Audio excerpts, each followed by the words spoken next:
A paz do Senhor, jovem. A autenticidade. Um antídoto contra as paixões deste mundo. Esta é a lição número 8 da classe de jovens. Para esta aula, os louvores sugeridos 375 e 577. O que é o antídoto? É muito provável que você já tenha ouvido falar e, claro, é muito provável que você saiba o que é. O antídoto é um remédio, vamos assim dizer, contra um veneno específico. Por exemplo, se alguém for picado por uma cobra, essa pessoa terá que ir a um posto de saúde, a um hospital, para tomar um antídoto contra aquele veneno. O antídoto vai acabar com o efeito do veneno, então aquela pessoa não morrerá.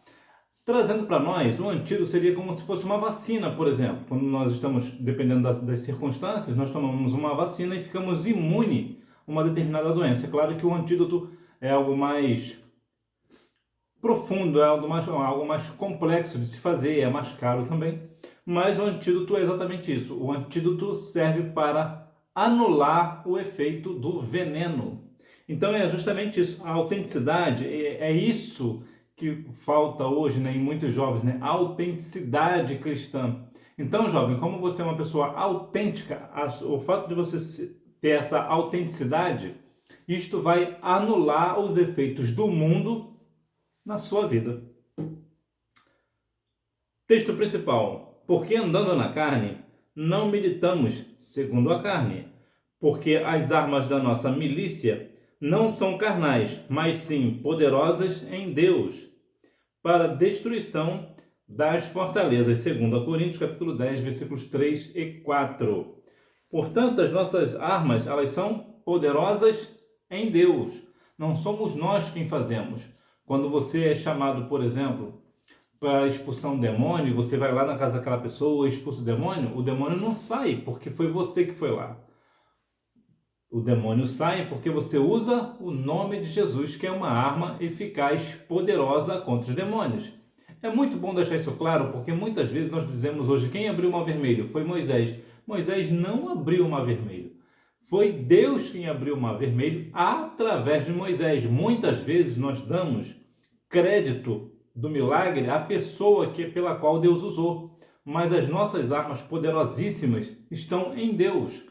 Quando, por exemplo, na questão de Moisés, por exemplo, nós falamos que Josué parou o sol. Não foi Josué que parou o sol. Josué não tem poder para isso. Quem tem é o Senhor. Então, quando você faz algo que é um milagre, não foi você quem fez. Foi Deus quem fez através de você. Então, é importante deixar isso muito claro, porque muitas vezes nós cometemos esse erro de dar crédito ao homem ou à mulher de Deus ao invés do próprio Deus. Repito, não é o homem e nem a mulher quem faz proezas, que faz milagres. O milagre acontece através do homem e da mulher de Deus, porque foi Deus quem operou o milagre. Resumo da lição: a amizade com o mundo resulta em inimizade com Deus. É bom deixar uma coisa clara sobre essa questão de amizade. Não dá, é impossível você ser amigo do mundo e amigo de Deus. Você terá que optar, ou vai ser amigo do mundo ou vai ser amigo de Deus. Não dá, repito, é impossível ser amigos dos dois e herdar as mansões celestiais. O mundo nós vamos na contramão do mundo. Por quê? Porque o mundo está cheio de concupiscências. O mundo está cheio de coisas depravadas, coisas terríveis, vícios, entre tantas outras coisas maléficas. Então, se você quer realmente ter amizade com Deus, quer de fato que Deus seja de fato o seu amigo, você precisa ser contra o mundo. A Bíblia diz lá em 1 João 5,19 que sabemos que somos de Deus, mas que o mundo inteiro jaz no maligno. Ou seja, o mundo está no maligno, está morto no maligno. Mas nós não. Nós sabemos que nós somos de Deus, nós somos amigos de Deus. Como nós somos amigos de Deus, então nós somos automaticamente inimigos do mundo. Outra coisa importante sobre falar de antídoto contra as paixões deste mundo, falar sobre as paixões deste mundo. O que são as paixões deste mundo? As paixões, quando a Bíblia menciona geralmente paixão, ela menciona no sentido de erro. Ou seja, seria a autenticidade, um antídoto contra os erros deste mundo, seria a lição de hoje. Então, sempre quando a gente fala sobre paixão na Bíblia, geralmente ela está sempre ligada a erro. Por exemplo, lá em Tiago capítulo 5, versículo 17, a Bíblia diz assim, ó, somos todos sujeitos às mesmas paixões. Essas paixões aqui é erro. Então, da mesma forma que eu posso errar, você pode errar também, o seu pastor também pode errar. Então, quando nós somos autênticos, essa paixão deste mundo, ou seja, o erro do mundo, não nos alcança. Por quê? Porque nós temos um antídoto contra isso, que é a presença do Senhor em nossas vidas, entre outras coisas que eu vou falar para você nesta aula de hoje. Também te darei a resposta da hora da revisão. Introdução. Vamos ver que Tiago 4, do 1 ao 7, aborda a respeito das paixões mundanas e vamos tratar a respeito dos perigos da amizade com o mundo, suas consequências e o chamado à submissão a Deus. Veremos também a necessidade de se ter uma vida autêntica e dedicada ao Senhor. Vejamos, paixões mundanas. As paixões mundanas só a misericórdia, né? Nós vamos listar, esse vídeo vai ficar longo, né? Mas não é essa a ideia.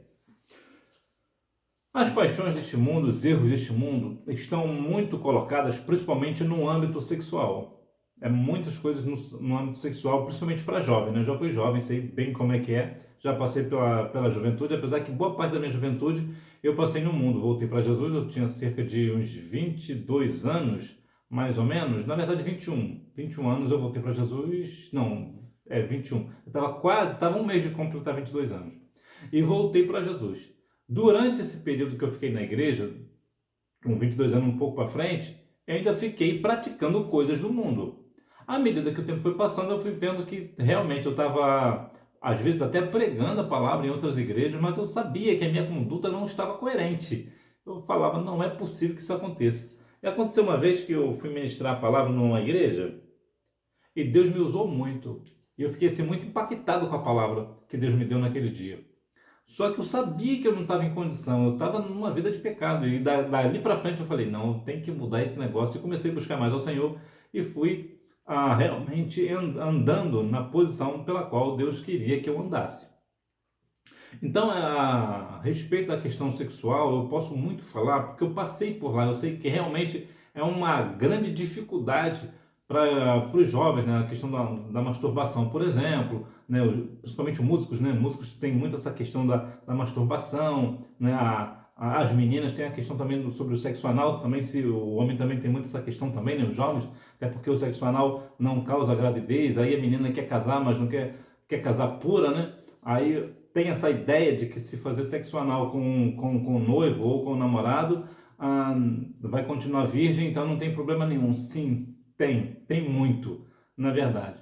Então veja que a questão das paixões mundanas tem muito relativo a sexo, propriamente dito. Uma outra questão também que é uma outra grande paixão mundana e os jovens, de modo geral, são apanhados é a questão do álcool. Nas bebidas alcoólicas, cerveja, vodka, entre tantas outras bebidas alcoólicas que existem por aí. Por que eu estou falando esse negócio para você? Para que você saiba que se você está sendo tentado nessas áreas, saiba, você não é a única pessoa, não é exclusividade sua. A maioria, eu posso até dizer, todos os jovens são tentados nessas situações. Ou tem uns que não tem nenhuma... Como eu posso te falar? Vem a tentação, mas ele nem se sente tentado, porque é uma coisa simples. Por exemplo, eu não me sinto tentado pelo álcool, nunca me senti tentado pelo álcool. Por quê? Porque não era uma fraqueza minha. Eu sempre fui bem resolvido nessa área. Eu bebia uma cerveja aqui, uma lá longe, era muito difícil. Agora, eu fumava muito. Então veja que a bebida não me alcançou, mas o cigarro era um obstáculo que eu tinha que vencer para ficar na presença do Senhor. Então, as paixões do mundo geralmente é o tripé: sexo, a questão da bebida e a questão do dinheiro. Geralmente esse tripé é que sustenta as paixões do mundo para os jovens, né? Existem outros, é verdade, mas esses são os três principais. Então veja que tem o respeito dos perigos da amizade com o mundo. Quando você está na igreja e começa a andar muito de mão dada com o mundo, é perigoso. Porque, como eu disse lá no início, se você quiser ser amigo de Deus, você vai ser automaticamente inimigo do mundo. Você precisa ser inimigo do mundo, falar contra o sistema mundano. Por quê? Porque o sistema mundano, como eu já falei lá em 1 João 5,19, é uma questão que o mundo jaz no maligno. Você, por exemplo, você vê em circunstâncias, em questões, né, os jovens, né, principalmente, envolvidos com vícios, com tantas outras coisas ruins, porque são paixões do mundo. E o que nós somos chamados? Nós somos chamados à submissão a Deus. Como é que eu sou submisso a Deus? Quando eu sou obediente à sua palavra. Eu sou obediente ao que Deus manda eu fazer. Eu sou obediente àquilo que Deus não me manda fazer. Então eu sou submisso a Deus. Primeiro é o Senhor quem me direciona. Então eu estou sendo submisso ao Senhor. E é isso que nós temos que ser, submissos a Deus. Resistindo às paixões desse mundo, conflitos e disputas. O crente carnal sempre quer mais dinheiro e bens materiais, tornando-se um consumista e acumulador. Quando não consegue o que deseja, luta com as armas carnais para satisfazer o seu eu. Quais são as armas carnais que o homem tem, né? A mulher tem, o jovem tem, a jovem tem. Geralmente o corpo. Geralmente o prazer do vício da bebida alcoólica, por exemplo, entre outros vícios, né? Entre drogas lícitas e ilícitas. É o famoso sexo, drogas e rock and roll, né? A questão do dinheiro, como já havia falado também, a questão do sexo, né? Sem compromisso, né? Os jovens praticam sexo hoje e amanhã não dá nem bom dia a outra pessoa, né? Então é um sexo completamente sem nenhum compromisso, principalmente a questão do sexo anal e também o sexo oral, né, nesse sentido, e também a questão da masturbação. Aí vai entrar também na questão até mesmo do sexo propriamente dito. Aí a menina pode ficar grávida, por exemplo. Aí olha a situação, né? Agora temos uma jovem grávida, geralmente com um jovem inconsequente, né? Geralmente um jovem que tem um pouco de bom senso, né? E autenticidade na vida, ele não vai procurar uma jovem para ter relações íntimas com ela antes do casamento. Então, acidentes acontecem? Acidentes, né? Sim, acontece. Existe uma falha hoje? Sim, existe. Uma situação ou outra, o jovem acaba deslizando, né? Quando eu era líder de jovem, aconteceu por 2 vezes no jovem onde eu liderava. Uma delas, por exemplo, a jovem chegou até a comentar comigo: eu só fiquei grávida porque eu não te ouvi. E eu não falo isso para me engrandecer e para dizer que eu era bom líder ou isso ou aquilo. É porque muitas vezes Deus usa pessoas próximas de nós e nós não percebemos. Então, essa jovem, ela ficou grávida e trouxe um grande problema para a vida dela. É claro que o filho em si não é um problema, o filho em si é uma bênção. Mas o que aconteceu? Como ela não tinha estrutura, aconteceu várias coisas com ela e com o namorado dela. Então veja que a questão, né, de uma gravidez indesejada, é claro que nesse sentido também é importante dizer que como ela era uma jovem de Deus, claro que ela vai ter o filho, né? Ela não vai fazer uma outra coisa senão levar a gravidez, vai ser uma certa vergonha em parte, né, para a pessoa, mas ela vai levar a gravidez até o final e vai ter seu filho. Então veja que o crente, quando ele é carnal, ele tem muito esse sentido de sexo propriamente dito, ele tem essa questão de ter bens materiais, né, ter mais bens materiais, mais carro do ano, por exemplo, e aqui mais uma vez eu vou deixar claro, não há nenhum problema, jovem, você ter dinheiro, você ser bem sucedido, ter casa nos Estados Unidos, por exemplo, não tem nenhum problema esse negócio. Agora, quando o foco do jovem é somente esse, ele não visa o reino, né, ele não observa a autenticidade sobre a questão de ter autenticidade como um antídoto para as paixões deste mundo, aí a vida dele vai de ladeira abaixo, né? Por quê? Porque naquele grande dia ele vai ouvir: apartai-vos de mim, que eu nunca vos conheci. Aí é uma situação difícil. Então veja que há uma questão de como as ferramentas carnais é o meu dinheiro. Com o meu dinheiro, eu tenho muito dinheiro, então eu posso comprar qualquer coisa. Então eu compro a felicidade, vamos assim dizer, né? Então isso aqui é uma grande armadilha para o jovem. O jovem começa a se achar, agora que ele está numa faculdade, por exemplo, ele já se acha, né, o dono da razão, porque geralmente na faculdade as pessoas, né, os professores que não são cristãos, criam um monte de teorias que infelizmente muitos jovens acabam acreditando e até apostatando da fé. Problemas com falta de respostas na oração. Nos versículos 2 e 3, Tiago explica por que muitos dos nossos pedidos em oração não são atendidos. Muitas vezes não recebemos as respostas do Senhor porque não buscamos a aprovação dele. Fazemos orações egoístas, consumistas e queremos algo para somente satisfazer a nossa vontade. Quando você ora ao Senhor, o que você pede ao Senhor? Né? Tiago capítulo 4, versículo 3 nos diz que pede e não recebe, por quê? Porque pede mal, para os seus próprios deleites, para os seus próprios prazeres. A grande pergunta é a seguinte: jovem, nas suas orações, o que você tem pedido a Deus? É um projeto seu, um projeto para o Senhor? Ou é ambos? Porque não há nenhum problema quando você pede algo para o Senhor, que é um projeto seu, por exemplo. Muito pelo contrário, é algo extremamente saudável. Olha o que nos diz Provérbios capítulo 16, versículo 3. Confia ao Senhor as tuas obras e os teus planos serão estabelecidos. Então não há nenhum problema de você ter um projeto e apresentar ele para Deus e o Senhor vai fortalecer e vai estabelecer o teu plano. Agora a grande questão é, esse plano, se for estabelecido por Deus, vai glorificar a Deus? É claro que vai ter muitas coisas que nós vamos pedir em oração que Deus não vai estabelecer. Por quê? Porque não é a vontade de Deus. É algo que pode levar a pessoa à morte, inclusive, né? Ao abismo. Então, o jovem, quando vai orar, ele precisa também ter discernimento. Por que eu vou pedir, por exemplo, um carro? Né? Eu vou pedir um carro ao Senhor e já começa, né? A pessoa pede um carro e não tem habilitação. Por que está pedindo um carro se não tem habilitação? Ou se está pedindo um carro, tem habilitação, o que ele vai fazer com esse carro? Vai fazer igual muitas pessoas que possivelmente você até conhece. A pessoa tem habilitação, tem o carro, vê um irmão ou uma irmã andando a pé, vai para o mesmo lugar que a irmã, que o irmão vai e deixa a pessoa a pé. Não dá uma carona com o carro vazio. Olha que situação, você certamente deve conhecer pessoas assim.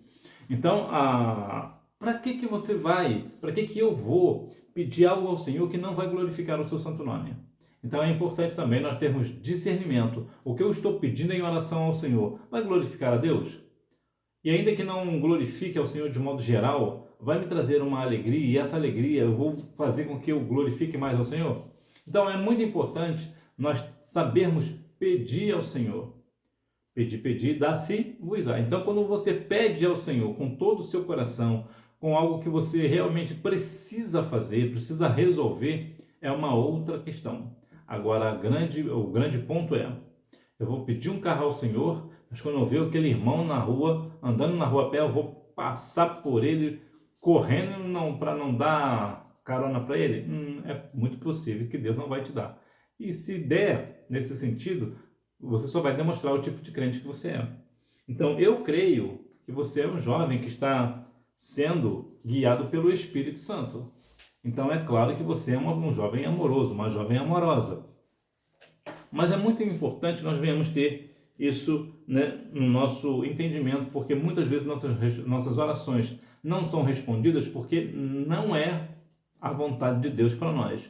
Agora, se você está pedindo algo para Deus, você sabe que é algo que vai glorificar o nome do Senhor e o Senhor não te dá, então você persiste na oração.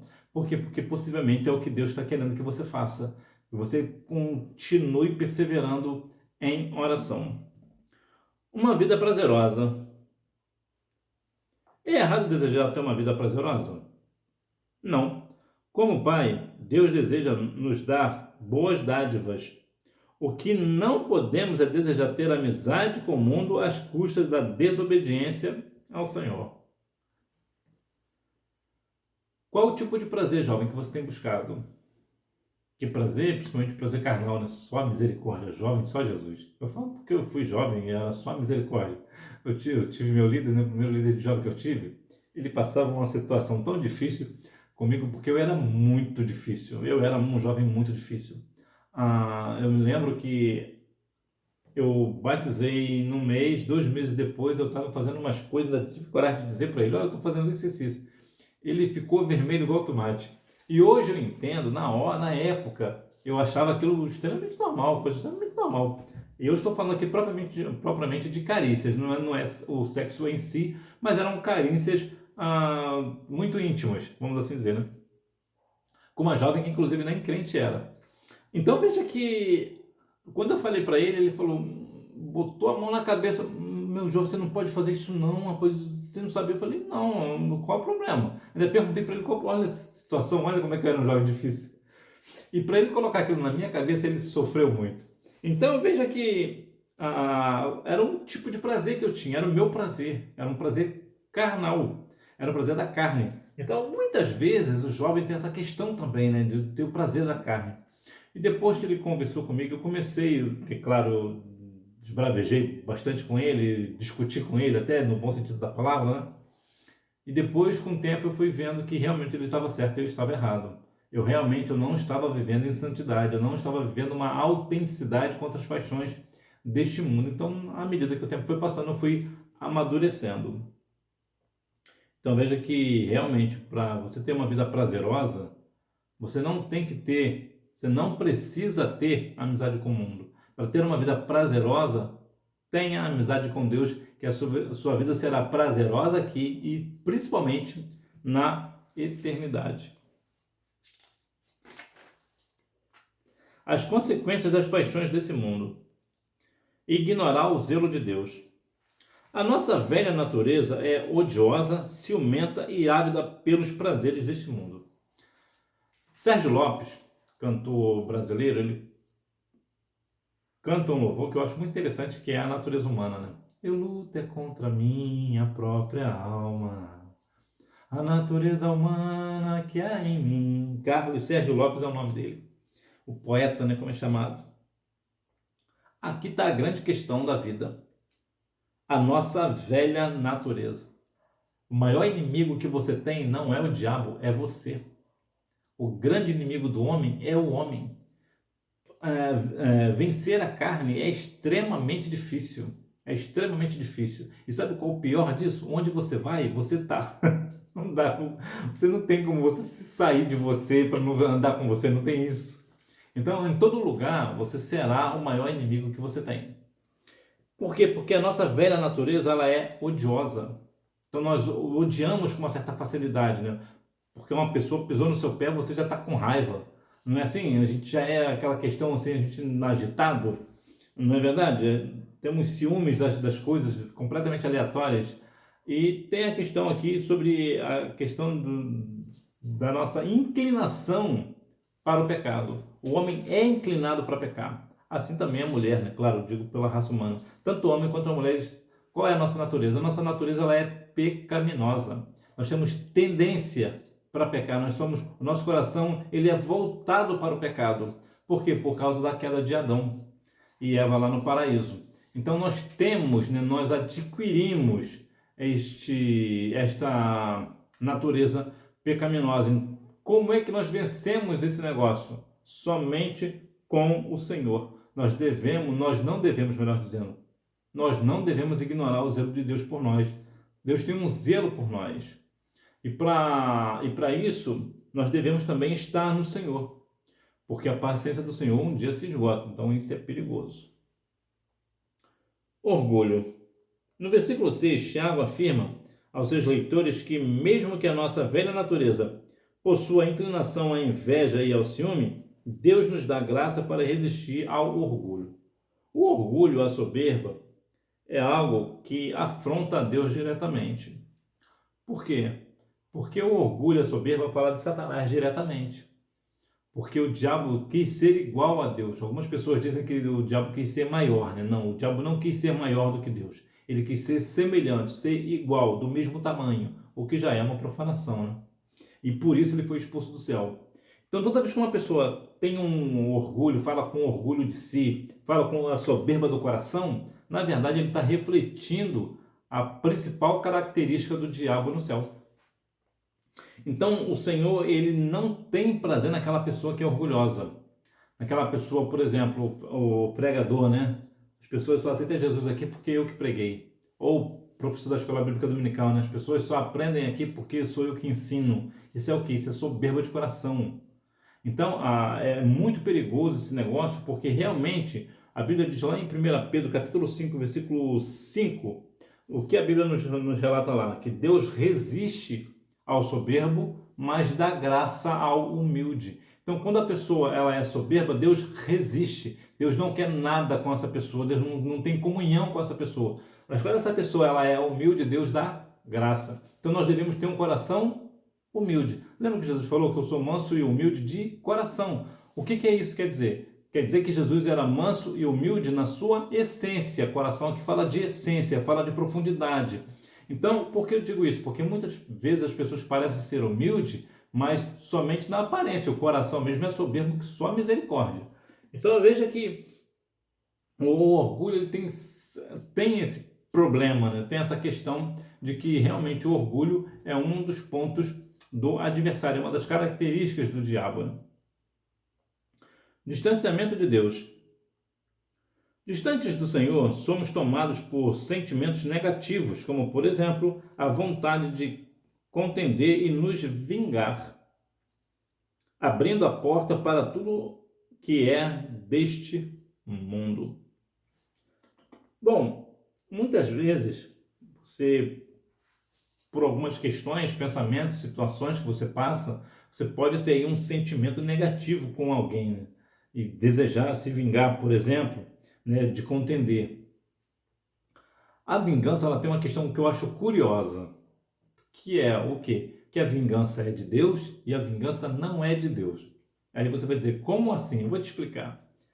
A vingança não é algo que eu tenho que fazer com os outros. Alguém fez algo para mim, eu vou me vingar dessa pessoa. Não, por quê? Porque essa vingança que parte de mim não é de Deus. Deus não está nesse negócio. Deus não quer que eu me vingue de ninguém, independente do que a outra pessoa me fez. Mas por que a vingança é do Senhor, então? Porque a Bíblia menciona que a vingança vem de Deus. Se alguém fez algo contra você e você quer se vingar dessa pessoa, não se vingue. Deixa que o próprio Deus vai tomar conta disso para você. É Deus que vai se vingar por você. Porque se você se vingar diretamente, você está dando ocasião a Satanás. Você está abrindo uma porta, não é nem uma brecha, né? Tu está abrindo uma porta para o diabo agir na sua vida. Ele vai fazer uma destruição. Então é importante que nós devemos compreender que quando uma pessoa quer se vingar de alguém, tem pensamentos negativos, é porque na verdade está se distanciando de Deus. Já observou quando você tem muita intimidade com um amigo, você fala dele com uma certa profundidade e você costuma falar sempre desse amigo? Por quê? Porque você tem intimidade com ele. Se você não tem intimidade com Deus, ou você tem distanciamento de Deus, o que acontecerá? Você não vai ficar falando sobre Deus. Você vai ficar falando sobre o quê? Sobre vingança, por exemplo. Sobre questões negativas. Então, nós devemos refletir a imagem de Deus. Não foi isso que o Senhor nos fez? A imagem, a sua semelhança. Então, veja que é interessante que, inclusive quando a Bíblia fala sobre nossa semelhança ao Senhor, não é que eu pareço com Deus. Quer dizer que eu tenho algumas características que Deus tem. É claro, assim como você também. Eu vou te dar um exemplo simples. Por exemplo, se você vai fazer alguma coisa, você se organiza para fazer aquilo. Um bolo, por exemplo. Você vai separar os ingredientes para poder fazer o bolo. Você vai ver se o forno está bom. Você vai observar se a farinha de trigo é de primeira qualidade. Se está todos os seus ingredientes nos seus devidos lugares. Por que você faz isso? Porque você é organizado. Organização é um dos atributos de Deus. É claro que nós não temos a organização espetacular que o Senhor tem. Nós temos fagulhas. Nós temos o princípio da organização. Então isso serve para todos os âmbitos. Se você ama uma pessoa, porque Deus te amou primeiro, então você tem um amor. O amor que você tem não é o amor que Deus tem. Apesar que Jesus falou certa vez, né? Amei-vos uns aos outros assim como eu vos amei. Ficou estreito o negócio, né? Amar o próximo como Jesus nos amou é apertado. Mas veja que quando você se aproxima de Deus, as coisas mudam. Lá em Gênesis capítulo 5, versículo 24, nos fala uma questão muito interessante sobre Enoque, que Enoque andou com Deus e Deus tomou Enoque para si. Por quê? Porque Enoque andava tão perto de Deus, tão junto de Deus. Eu fico imaginando Deus conversando com Enoque. Enoque caminhando com Deus e Deus virando para Enoque falando assim, olha Enoque, você está mais perto da minha casa do que da sua. Então vem para minha casa. E subiu. Porque intimidade. Então quanto mais intimidade você tem com Deus, mais você vai querer mais intimidade. E quanto mais intimidade você tem com o Senhor, mais o Senhor é na sua vida, mais as coisas acontecem na sua vida de forma extraordinária, de forma que as pessoas não conseguem compreender o que está acontecendo na sua vida. Como pode isso acontecer na vida dele, na vida dela? Intimidade com Deus. A submissão a Deus e a resistência às paixões desse mundo. Submissão a Deus e resistência ao diabo. A submissão a Deus é o primeiro passo para vencer as tentações e os ataques do inimigo. O diabo é apresentado como a fonte das tentações, mas que fique claro que todos os crentes têm poder para resisti-lo, assim como Jesus o fez em Mateus 4. É muito interessante essa questão da tentação, que você pode estar se pensando, por exemplo, eu sou tentado, eu estou em pecado? Não, você não está em pecado. Se o adversário está te tentando, não quer dizer que você está em pecado. Agora, você não pode ceder à tentação, porque se você ceder à tentação, então você estará em pecado. Então, é importante você observar que o adversário ele é a fonte das tentações. Muitas vezes você será tentado a fazer muitas coisas, por exemplo, experimentar aquela vodka, né, por exemplo, ao experimentar essa cerveja, experimentar esse vinho, é uma tentação. Vamos experimentar como é usar uma droga ilícita, por exemplo. Vamos ver, olha, você tem coragem de fazer isso, experimentar essa droga? Olha que legal, olha que vamos curtir um barato todos nós aqui juntos, principalmente em festas, né? Ou mesmo, deixa de ser careta, vamos praticar um sexo antes do casamento, sem compromisso, todos numa sala, por exemplo, que só jovem para pecar hoje, só misericórdia, né? São criativos que só, né? Então veja que quando você está sendo tentado e você não cai nessa tentação, o nome do Senhor é glorificado. Daniel, Misael, Ananias e Azarias, olha a situação que eles passaram lá na Babilônia. Estavam fora dos olhos do seu povo, da sua liderança, mas estavam diante do Senhor. O que eles tinham ali? Eles tinham uma resistência ao diabo. Por quê? Porque eles estavam ali no mundo da Babilônia, né, que era um mundo que pecado lá era vírgula, todo lugar tinha pecado, né, então era vírgula. Qualquer lugar, vírgula, pecado, pecado, pecado, vírgula, pecado, vírgula. Todo lugar que tinha pecado. Mas Daniel e seus amigos pecaram? Não, eles se mantiveram firmes. Por que eles se mantiveram firmes? Porque eles estavam em submissão a Deus. Para eles o mais importante era Deus. Inclusive tem uma fala que eu acho muito interessante. O Senhor vai nos livrar da sua mão. E se Deus não livrar, nós não precisamos responder acerca deste negócio. Eles não se importavam de morrer pela causa do Evangelho, né? Pela causa do nome do Senhor. Então isso nos jovens tem faltado muito, essa essência, esse prazer de estar na presença do Senhor. Ainda que eu venha morrer pela causa, eu estou na presença do Senhor. Então é muito importante que nós devemos ter essa submissão a Deus, né? E resistir, claro, ao diabo, né? Você tem que ser jovem, 1 João 2,19, né? 14. 1 João 2,14. Fala o quê? Jovem, sois fortes, pois já venceste o maligno, a palavra do Senhor está em vós. Submissão e humildade. Isso sugere que a humildade é essencial para receber a ajuda e a graça de Deus na luta contra o inimigo. Humilhar-se diante do Senhor implica reconhecer a própria insuficiência e a total dependência dele. Eu gosto muito de Josafá, que curiosamente é o nome do meu irmão, né? O rei Josafá ele estava numa situação muito apertada. Estava vendo contra ele um homem chamado Senaqueribe. Pensa num homem bom na guerra, um homem sagaz.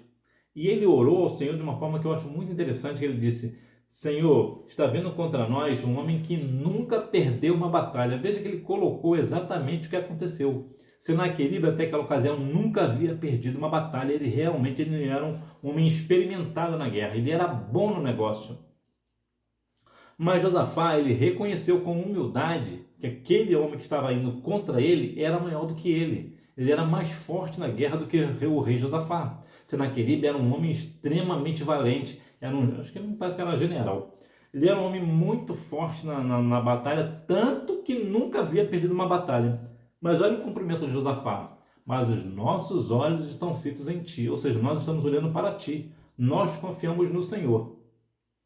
Aí vem uma questão interessante também nessa história, que Deus disse para Josafá para colocar o exército atrás, né, os soldados atrás e na frente, os músicos. Agora me diz, qual o general de guerra experimentado na guerra que faz tal coisa? O que aconteceu? O povo foi contra Senaqueribe. A Bíblia menciona que houve confusão, né, naquela questão ali, e um matou uns aos outros e foi uma perdição só. A Bíblia chega a mencionar também que um anjo matou 185 mil homens de guerra de Senaqueribe. Ou seja, não eram somente homens normais, eram homens de guerra, homens valentes. Um anjo matou 185 mil homens. E quando Senaqueribe voltou para sua casa, o que aconteceu? Ele foi morto pelos seus próprios filhos. Por quê? Porque Josafá reconheceu que realmente o homem que estava indo contra ele era mais forte do que ele. Não há nenhum problema você reconhecer que uma pessoa, um adversário, o diabo, por exemplo, é mais forte do que você. Quando você tem a submissão a Deus e a humildade diante de Deus, não há nada que ficará de pé na sua frente. Deus vai derrubar. Por que Deus vai derrubar? Porque você reconhece que aquela pessoa é mais forte do que você, mas você reconhece mais do que isso. Você reconhece que Deus é maior do que ela. Você reconhece que o Deus é maior do que o adversário, que o Deus é maior do que as tentações, que Deus é maior do que a bebida, do que o vício na bebida, do que o vício no sexo, por exemplo, no dinheiro, ou seja, no que for, na sua fraqueza. Porque todos nós temos uma fraqueza diante de Deus. Então, quando nós oramos ao Senhor e reconhecemos, olha, Senhor, eu tenho muita fraqueza nesse ponto da vida aqui. Isso aqui não dá para mim, eu não resisto a esse negócio. Esse pecado é mais forte do que eu, mas eu estou no Senhor. Então, o Senhor vai te fortalecer para que você venha vencer esta batalha espiritual. Eu digo porque eu já passei muito por isso, eu sei bem o que eu estou falando. Falo porque realmente, em algumas situações, principalmente em questões relacionadas ao sexo, por exemplo, era uma coisa que eu tinha muita fraqueza mesmo. Eu pedia muito ao Senhor e o Senhor foi me libertando desse negócio. Porque da forma que eu fazia era uma coisa horrível. Já aconteceu de eu estar na igreja, por exemplo, e ter relações íntimas com duas meninas no mesmo dia. Olha que situação. Olha a cabeça do jovem, olha a cabeça do crente. Vê para mim agora, responde para mim se eu estava agindo como autenticidade, como andando com uma conduta diante do Senhor. Não estava. Eu estava com a vida toda torta. E por isso que as coisas não funcionavam para mim. Porque a questão do pecado me distanciava de Deus. Por mais que eu ia às orações, às consagrações, vigília, escola dominical, mas eu tinha essa fraqueza. Eu comecei a pedir ao Senhor para me libertar desse negócio e sim, o Senhor me libertou. Submissão e renovação da mente. Nós não podemos nos conformar com este mundo, mas ser transformado pela renovação da nossa mente. Esse processo de renovação é parte integral da submissão a Deus, pois nos permite alinhar nossos pensamentos, desejos e ações à vontade dele. Nossos pensamentos e desejos, vontades, precisam estar alinhados à vontade de Deus. Quando eu quero uma coisa e é contrário à palavra, eu não estou no Senhor, não estou agindo de acordo, eu não estou sendo honesto, eu estou sendo uma pessoa pecadora, estou agindo como um pecador que não é lavado no sangue do Cordeiro. Então nós, como somos lavados e remidos no sangue do Cordeiro, nós temos que alinhar, ou seja, caminhar junto os nossos desejos. Qual o desejo que eu preciso ter? O desejo que está no coração de Deus, o desejo de ser uma pessoa que vai fazer uma diferença no reino, uma pessoa que realmente vai estar envolvido com missões, por exemplo, com ações sociais, com uma pessoa que eu vou estender a mão àquele que está necessitado. Por quê? Porque essa é a vontade de Deus. Que eu venha também assistir às viúvas, por exemplo, né, os órfãos, eu tenho que ser aquela mão amiga, aquele ombro amigo. Então, os meus pensamentos, desejos, ações e vontade precisam estar alinhados com a vontade de Deus.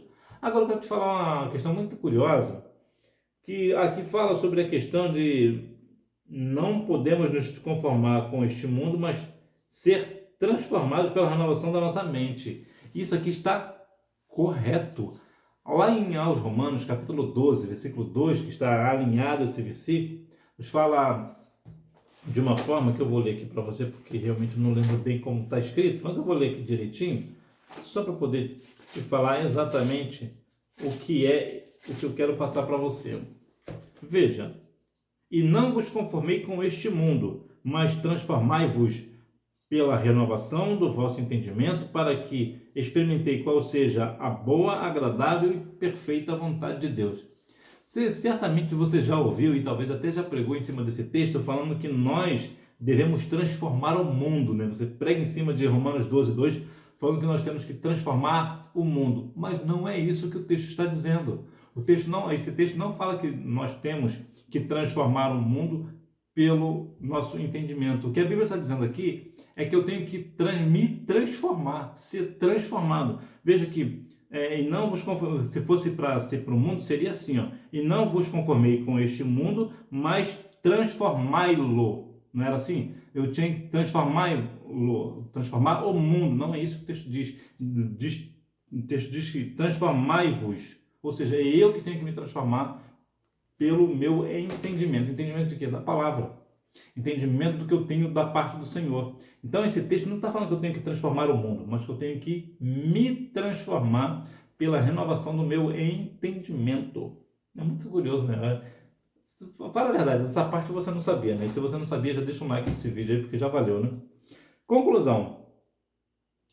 Como crentes, somos chamados a viver uma fé autêntica, rejeitando as paixões mundanas e buscando um relacionamento íntimo com Deus. Qual tipo de relacionamento você tem buscado com o Senhor? Nós buscamos um relacionamento com o namorado, com namorada, noivo, noiva, esposo, esposa, amigos, né? Amigos em geral, parentes, né? E com Deus. Que tipo de relacionamento tenho tido com Deus? Qual é o meu relacionamento com o Senhor? Será que o Senhor, quando eu vou orar, o Senhor, esse é meu filho? Ou será que Deus olha, esse eu não conheço? É muito interessante que nós venhamos ter verdadeiramente uma busca pela comunhão com o Senhor, buscá-lo com uma forma íntima. Quando entrarmos no quarto, fecha a porta e busca o Senhor em secreto, porque ele em secreto te recompensará. Por que ele vai te recompensar? Porque você é íntimo dele. É muito provável, talvez, não sei se já aconteceu com na sua vida, uma pessoa, por exemplo, chamar você às 3 horas da madrugada e você começa a prestar atenção na voz da pessoa e você compreende que aquele seu amigo, seu vizinho, o que você vai fazer? Você vai abrir a porta. Por que você vai abrir a porta para ele? Porque você conhece a voz, você sabe de quem é que está te chamando. Agora, se você não conhece, você não vai abrir a porta. A mesma forma é o Senhor para conosco. Se eu não busco ao Senhor, nas madrugadas principalmente, como é que Ele vai me atender? Quando eu o chamar, Ele não, vamos dizer assim, né? Ele não me conhece, a minha voz não é conhecida dele. Né? Nós sabemos que Deus conhece, nós sabemos que Deus é conhecedor de todas as coisas, mas o que eu quero dizer é que não tem essa questão de intimidade. Quando uma pessoa chega na sua casa às 3 horas da manhã, porque tem intimidade com você, você vai abrir a porta, mas se é uma voz que você não conhece, você não vai atender, você vai relutar muito para atender uma pessoa dessa. Da mesma forma era Lucas 18, né, aquele juiz inuco. Ele tinha dificuldade para atender aquela mulher, porque não conhece aquela mulher, ele não está nem aí, não temia nem a Deus, mas ele atendeu por quê? Pela persistência. Talvez seja o caso. Talvez pela persistência você até atenda aquela pessoa, mas você vai com muita cautela, vai com muito cuidado, vai chamar seu pai, olha, tem uma pessoa ali me chamando, eu não sei quem é, essa hora da madrugada, estou preocupado, não sei quem é. Você vai com medo? Claro que você vai com medo. Então, da mesma forma, somos nós. Nós devemos ter intimidade com Deus a ponto de que, independente do horário de nós chamarmos o Senhor, Ele vai nos atender. Por quê? Porque nós temos comunhão com Ele. Nós temos intimidade com Ele. Esse aqui que é o ponto. Hora da revisão. Número 1. Tudo é resultado das paixões carnais das obras da carne. Gálatas capítulo 5, versículo 19 ao 21. Número 2. Tiago explica que as disputas e discussões que os crentes estavam enfrentando era resultado de desejos maus da velha natureza. Número 3. Somente o Espírito Santo pode nos ajudar a ter uma vida piedosa, distante dos conflitos e disputas. Número 4. Ignorar o zelo de Deus, orgulho e o discernimento de Deus. Número 5. A submissão a Deus é essencial para vencer as tentações e os ataques do inimigo e resistir ao diabo. Então nós temos que ser submissos ao Senhor para resistirmos ao diabo, porque sim, ele vai te tentar. Não tenha dúvida, ele tentou a Cristo lá em Mateus 4, né, lá no deserto. Você acha mesmo que ele não vai te tentar? Claro que ele vai te tentar. Então nós devemos estar com autenticidade, um antídoto contra as paixões deste mundo. Então nós devemos ser autênticos. Você jovem, você precisa ter autenticidade na sua vida. Você realmente precisa continuar na busca desse antídoto, ser realmente um jovem, né? Uma jovem autêntica na presença do Senhor. Que Deus em Cristo continue abençoando a sua vida. E você me vê na próxima aula, se Deus quiser. Fica na paz.